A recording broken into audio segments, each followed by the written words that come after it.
Hey guys, and joining us right now from Arizona, it's the minor league pitching coordinator for the Texas Rangers, Jordan Tiegs. Jordan, what's going on, bud? Hey guys, thanks for having me. I appreciate it. Has it gotten hot yet? I mean, how hot has it gotten? How about that? Well, yeah, I mean, every day this week's been over 100, so there's no cold spells in sight. Well, we've had thunderstorms pretty much every day. We just had one. 20 minutes ago. Yeah, it's ridiculous. I don't remember a time when it's rained like this. So anyway, good thing they have a roof. I mean, that's for a number of reasons, but I love that roof. Hey, yeah, we're just going to have you on and talk minor league pitchers, and then we're trying to cover the whole system here. I don't think we'll go down to the Dominican quite yet, but when we've talked to Jack Leiter, before his first day, his first MLB start, and then after his first one, he talked about last year and how much he worked with you, and I don't want you to get a big head here, Jordan, but what did you guys work on? I mean, when you take a pretty drastic step of taking a great talent like him basically out of competition, what was the plan there, and how is he executing it? Yeah, first I want to say, I spent a lot of time with him, but there's a lot of people involved in this process. This wasn't just Jack and I thing. Our lab group, Caleb Watkins, had a tremendous hand in a lot of this, providing us with the data we needed every time he either threw in the lab or threw in the stadium, and kind of helped guiding on the things that we needed to try to chase. Starts with CY at the top, who was the one willing to pull the trigger on this, and it's not an easy decision to make from his chair, having to handle the questions that are going to follow from that. And then obviously Ross and all the way down, and John Goble and Double A was there a lot with him as well. And so there's a lot of pieces that went into play here. But I think the biggest thing is we all know Jack is uber talented, and now it's a matter of just honing in his consistency. And what we ultimately believed was the delivery component was going to be a big piece of creating overall consistency for him to, one, optimize his pitches, but two, give his pitches a chance to play more consistently. And ultimately, that's the route we pursued with him. And there were some domino effects that occurred that enhanced some other things as he went. And I don't want to be mistaken either. Like, a big component that Jack did on his own with help was the mental side. I think that he's way more process oriented and driven right now, and has a much simpler and clearer approach as to what he's trying to accomplish, not only on the mound, but each day as he goes about things. And, somebody that Jack's very curious, has a very curious mind, and he's willing to seek out and take inputs from a lot of different sources. And I think what he's been doing a much better job of is his filter process and understanding what is going to work for him, and ultimately what are things that he needs to avoid. So that part was massive as well. Yeah, he had his first rough one last night, I guess, at AAA. But he said that after his debut, it seems like he's able to self-identify some things better, and he said he felt some of the old habits that can pop into what he's working on now. But since spring training, it just seems like he's been different. Listening to him, he's always had polish because he grew up a major leaguer's son, and he's always been in the spotlight. But it seems like he's got more conviction in what he does. Yeah, no question about that. And I think that was a lot of the process that maybe he didn't know he was pursuing in the immediate time, but now looking back, he learned a lot about himself. And again, what is going to make him tick and what isn't. And people forget, like, this guy had 1 year and I think 1 or 2 starts of college baseball under his belt, coming from New Jersey high school baseball. So yeah, he pitched on Team USA in high school and did some cool things like that. But this isn't your typical college draft. I know he went where he went in the draft, but in terms of actual college pitching experience, some of the things that he had to develop and learn through, sometimes those are figured out before you even get drafted, and ultimately he didn't have that opportunity. But yeah. What you're hearing and seeing now, the way he talks about things is completely different, and way more process oriented. Before, it was just all about results and forgetting how to accumulate those results from week to week. And I think that's where his mind frame is much better. And I know he hasn't necessarily had the best outings yet in the big leagues, but I still believe strongly that this will be a very good future major league pitcher for hopefully the Rangers for a long time. Yeah. Another guy who had some lean years the last couple of years, but who made his debut this year is Cole Winn, and he's now a reliever. Why is the relief thing working for him, and has the door been closed on him starting? He went 3 innings last night. Yeah, I think some of that was Jack to thank for Cole having to go 3 innings, but no, I wouldn't say the door's ever closed on somebody with that type of arsenal and the pedigree of being a starter in the minor leagues coming through. I think this was an opportunity to help. Again, you talk about self-identify, like Cole getting to believe and understand how good his stuff is and what he's capable of when he does challenge up in the strike zone and allow his pitches to play. And in a shortened down role, he's able to do that a little more fearlessly and not think as much trying to navigate through a lineup. So I think that was part of the reasoning behind it initially.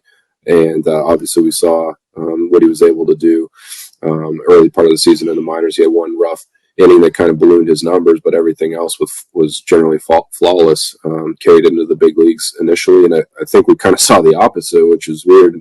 As he gets sent down, it's maybe you threw too many strikes, especially with 2-strike counts. Sure. Which you told me a year ago we'd be having this problem with Cole Winn. I'd say you're full of it. But, I think it's also a testament that you this is why you can't give up on these guys, because you don't know when it's going to click for them and how it's going to click for them and what it might take. And that's why pitching is so special compared to hitting, because you are the controllable. You're not the reactionary component. And Ross and I were talking about this last week. It's like why pitching can come from everywhere and pitching can click at any given moments, whereas hitting, like, it's a lot more cut and dry process at times, you feel like. But Cole's a great example of that. And now he comes down to the minor leagues with having big league experience, and we'll see what that ultimately does for his confidence as well. Another example, speaking of Ross, we talked about it the other day. We're talking Yerson Garavito, out of nowhere. Yeah. Tremendous find by Ross and the scouting department.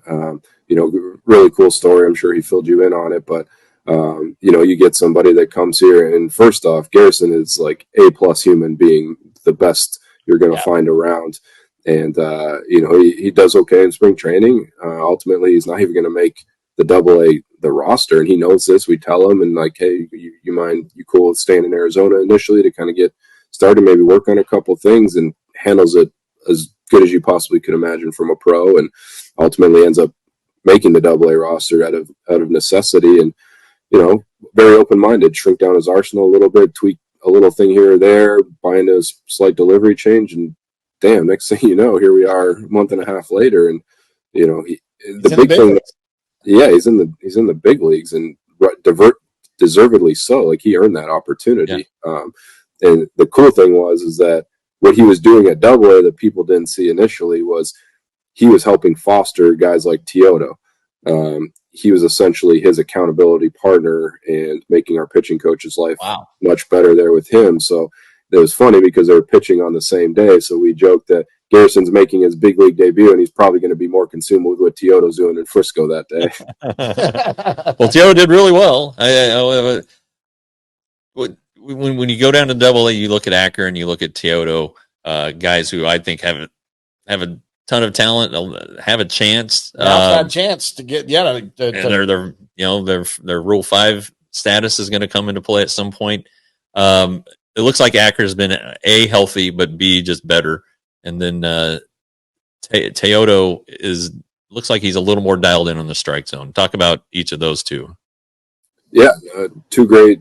Teodo kind of has shown the progress through the last few years, and he's just continued to pick it up. I think obviously the sinker edition that we did there in Hickory last year, with Jaimez as pitching coach and Sam Niedorf, they did a tremendous job getting that into his hands and letting him run with it. And now I think the next piece for him is now he's becoming more of a true pitcher with all of his pitches. They've emphasized more changeup usage. John Goebel's done a great job in being demanding in his side work and executing and understanding what's going to make him successful and the traps he needs to avoid and trying to chase the overthrow. And, you're going to throw 101 whether you want to or not. You don't need to chase it. but just learning how to become more of a pitcher. And he's given us no reason to think to this point that, damn, maybe he could still be a starter as we go through this. So ultimately that'll be up to him and what we need at the next level. And then Acker, battled a lot of injuries, the Tommy John, and then he had a shoulder issue, he had a knee issue last year, cleanup. So he's had some things to work through. But to his credit, he came out to Arizona early this year. He was there in January, devoted himself to revamping his delivery. Our pitching coaches did a great job with that, getting him back aligned. And I think you're seeing the benefits of that, where the fastball is playing big again. I do think there's another potential gear in there. He's constantly working on things and improving, but the fastball's been good. The execution of the off-speed pitches has been much better from last year, and now adding in the last component of a slider. So that's kind of where he's at. But to your point, yes, he's healthy right now. Knock on wood. He's bouncing back, and he's been good to this point. Good. Yeah, I was at his last start. He looked really good, and he battled through. He would get behind a little bit, and then he would battle right through it. And then there was an unearned run he gave up in the game. I think he went 5 with one unearned run. His defense let him down a little bit, but he's a great kid. We've had him on. He's just all these kids. I'm telling you, the human beings that are in this organization are amazing. I mean, they're just great kids.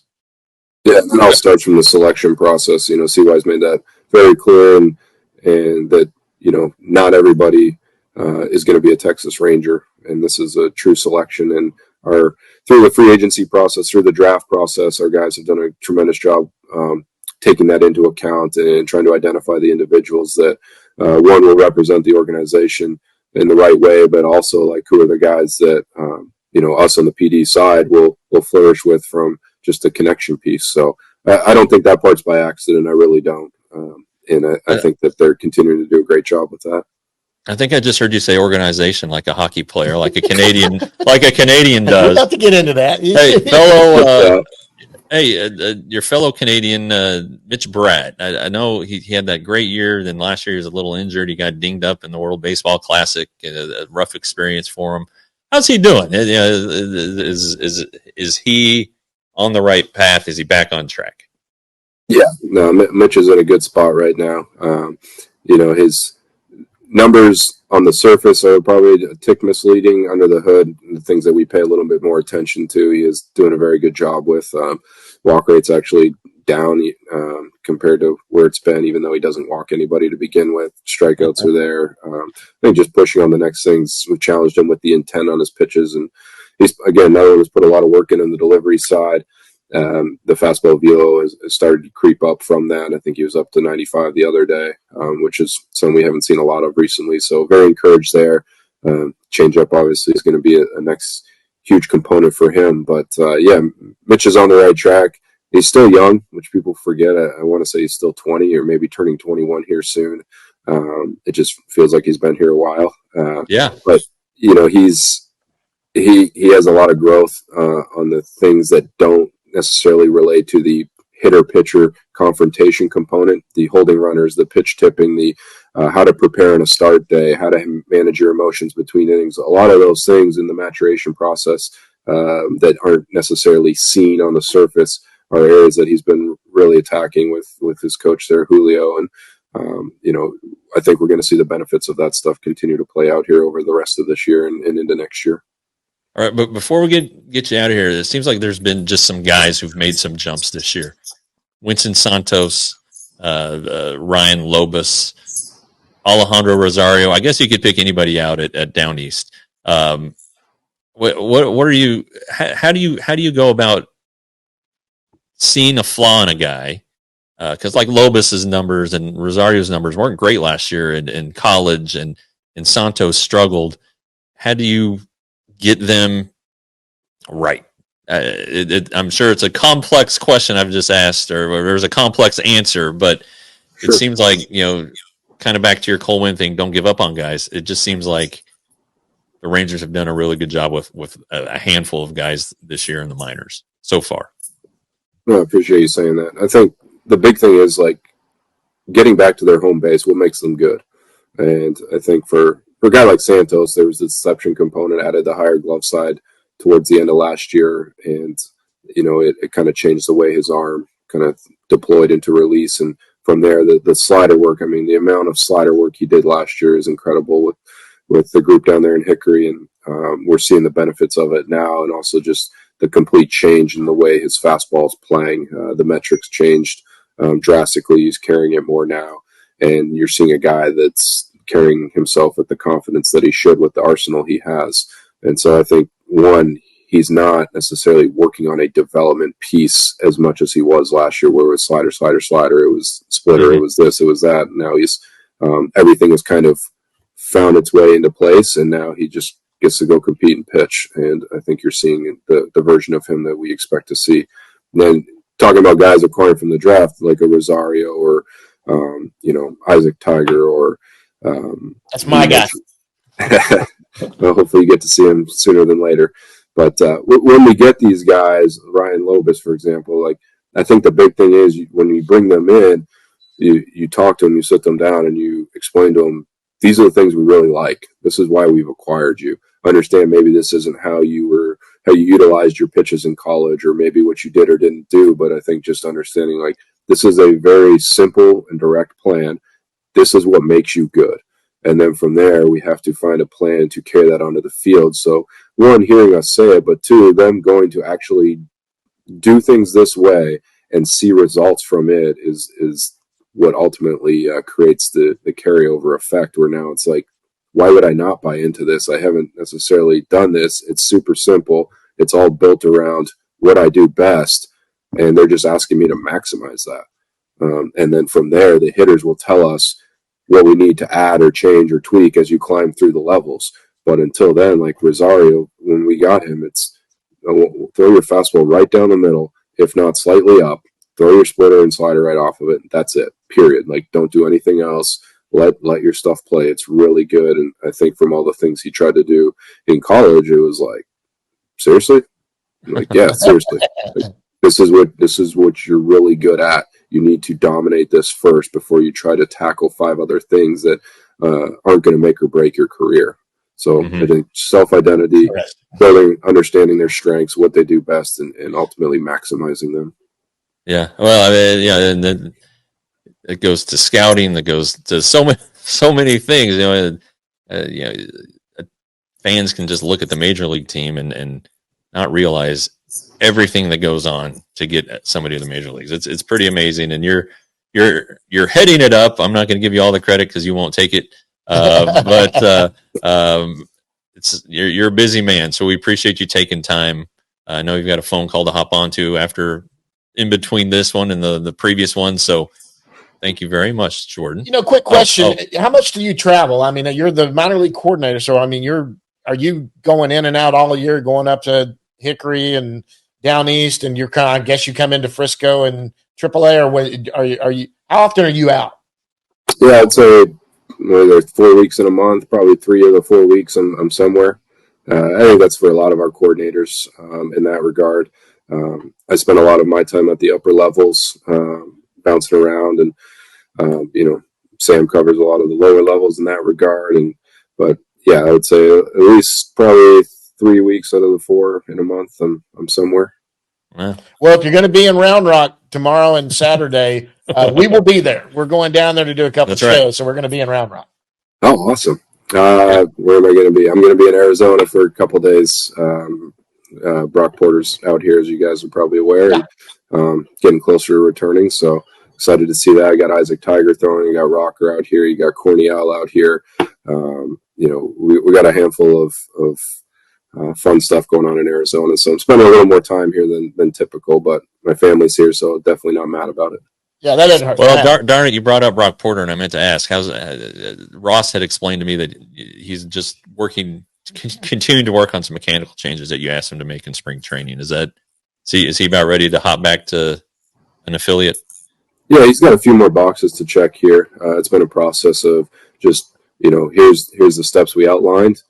As you navigate your way through them and you're able to check these things off, that'll ultimately determine when you're back in competition. It wasn't like it was, all right, June 4th, you're back, regardless of where we're at. No, you got to hit these checkpoints along the way, similar to Jack last year, where, there was no time frame. It was Jack will determine the time frame when he's ready, and similar to Brock. And I think, the excitement. Brock will face some hitters this week for the first time. We've seen enough and what we've liked in his side work to warrant an opportunity to face some hitters. And again, similar to, it's the physical stuff, it's the mental stuff, it's all encompassing for a guy that didn't have a ton of experience. And you come out, you're dominant your first year for a lot of it, but you still see some chinks in the armor, and then show up to spring training, something's not quite right, no problem. I think that having a front office really do, and they see the value of it's not all about just getting these guys in competition and making sure they put up numbers and produce and cover innings. It's the bigger picture of what do we need to do to get them to be on path to be a major league pitcher for the Texas Rangers, and ultimately making sure that Porter mentally, physically is moving and thinking about things in the right way to set him up so that hopefully, once he's back in competition, that's it. And we're not having to do this again a year from now. Perfect. Yep. All right. Hey, now you can go. Yeah, Jordan, hey, we appreciate it. I know it's you guys are busy taking your time to talk to us. We really appreciate it. We'll get you on the big show again also, but this thing's really taking off. We love this, and we may jump you on here a few times. That's right. Come on here and talk about other stuff. That's Jordan Tiegs, minor league coordinator for the Texas Rangers. Jordan, we really appreciate you coming on, and we'll catch you down the road. No, I love it, guys. Thank you very much for having me. I'm a fan of your show, what you guys are doing to thank you. help cover us. I've listened to majority of the podcast as I'm driving or traveling, so keep up the good work. Appreciate it.